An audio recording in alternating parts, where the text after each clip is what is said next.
Welcome to Focus Anantha News. Cine ప్రియులకు good news. ఇకపై అన్ని థియేటర్లలోనూ 200 రూపాయలకే సినిమా టికెట్లు. అసెంబ్లీ నుంచి సస్పెండ్ చేయించమంటారా? ఏపీ మంత్రికి నారా లోకేష్ వార్నింగ్. ఆమెకు 25 ఏళ్లు. ప్లాన్ వేస్తే ఎవరైనా పడిపోవాల్సిందే. తాజాగా ఇలా ఎన్నికల అనంతరం జరిగిన హింసకు సంబంధించిన కేసులపై 10 రోజుల్లోపు ఛార్జిషీట్ వేయాలని అనంతపురం జిల్లా కలెక్టర్ డాక్టర్ వినోద్ కుమార్ ఆదేశించారు. శుక్రవారం అనంతరం కలెక్టరేట్లోని జిల్లా కలెక్టర్ ఛాంబర్లో సాధారణ ఎన్నికలు 2024 అనంతరం జరిగిన హింసపై సంబంధిత అధికారులతో జిల్లా ఎస్పీ పి జగదీష్తో కలిసి జిల్లా కలెక్టర్ సమీక్ష నిర్వహించారు.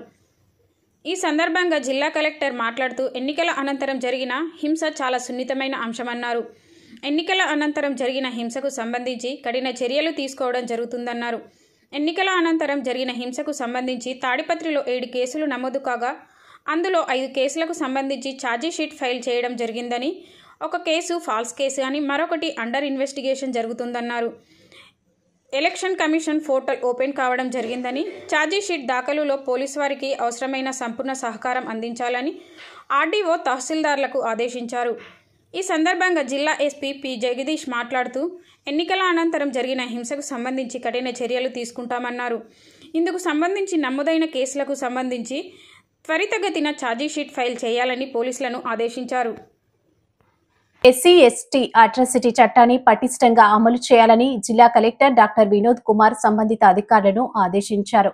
శుక్రవారం అనంతపురం కలెక్టరేట్లోని మినీ కాన్ఫరెన్స్ హాల్లో సాంఘిక సంక్షేమ శాఖ ఆధ్వర్యంలో పౌర హక్కుల పరిరక్షణ, అత్యాచార నిరోధక చట్టం జిల్లా స్థాయి విజిలెన్స్ మానిటరింగ్ కమిటీ సమావేశాన్ని అనంతపురం ఎంపీ అంబికా లక్ష్మీనారాయణ జిల్లా ఎస్పీ పి జగదీష్ తో కలిసి జిల్లా కలెక్టర్ నిర్వహించారు. ఈ సందర్భంగా జిల్లా కలెక్టర్ మాట్లాడుతూ ఎస్సీ ఎస్టీ అట్రాసిటీ చట్టాన్ని పటిష్టంగా అమలు చేసిన నిజమైన బాధితులకు న్యాయం చేసేందుకు అధికారులు చర్యలు తీసుకోవాలన్నారు.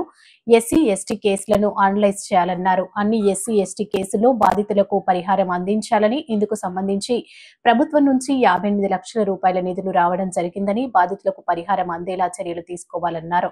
ఎస్సీ కార్పొరేషన్ పరిధిలో భూములకు సంబంధించిన వివరాల జాబితాను తయారు చేయాలన్నారు. ఎస్సీ ఎస్టీ కేసులకు సంబంధించి కుల ధృవీకరణ పత్రాలు జారీ చేయాలని ఆర్డీఓలను ఆదేశించారు. ఆయా శాఖల పరిధిలో ఎస్సీ ఎస్టీలకు సంబంధించి లబ్ధి అందడం జరుగుతుందని, వారికి మంజూరైన యూనిట్లను గ్రౌండింగ్ చేసేలా అధికారులు మానిటర్ చేయాలని అన్నారు.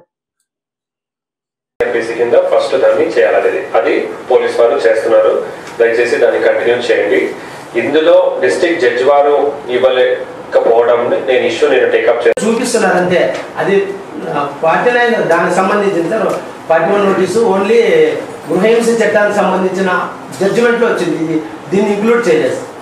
ప్రధానమంత్రి జన ఔషధ కేంద్రాలను సద్వినియోగం చేసుకోవాలని అనంతపురం పార్లమెంటు సభ్యులు అంబికా లక్ష్మీనారాయణ పేర్కొన్నారు.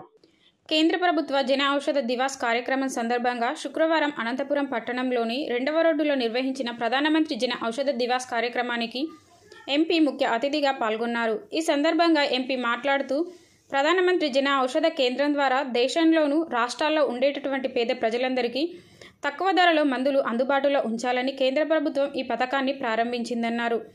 ప్రజల్లో నిత్యం అవసరమైనటువంటి మంచి బ్రాండెడ్ కంపెనీల ద్వారా తయారు చేసినవి ప్రజలకు ప్రధానమంత్రి జన ఔషధ కేంద్రాల్లో అందుబాటులో ఉంటాయని, వీటిని మరింత విస్తృతం చేయాలని తెలియజేశారు. ప్రధానమంత్రి జన ఔషధ కేంద్రం మందుల షాపులలో తక్కువ ధరకు మంచి బ్రాండ్ మందులను అందజేస్తారని, సాధారణంగా బీపీ, షుగర్ ఉన్నవారికి ఇతర షాపుల్లో 4-5 వేల రూపాయలు అయ్యే మందులు జన ఔషధ కేంద్రంలో 500 రూపాయలతో సరిపోతుందని ప్రజలు తెలియజేశారని తెలిపారు. ఈ పథకం ద్వారా కేంద్ర ప్రభుత్వం ప్రజలకు ఎంతో మేలు చేకూరుస్తుందని తెలియజేశారు. రాష్ట్ర ముఖ్యమంత్రి నారా చంద్రబాబు నాయుడు వైద్యం, విద్యకు ఎక్కువగా ప్రాధాన్యత ఇస్తున్నారన్నారు.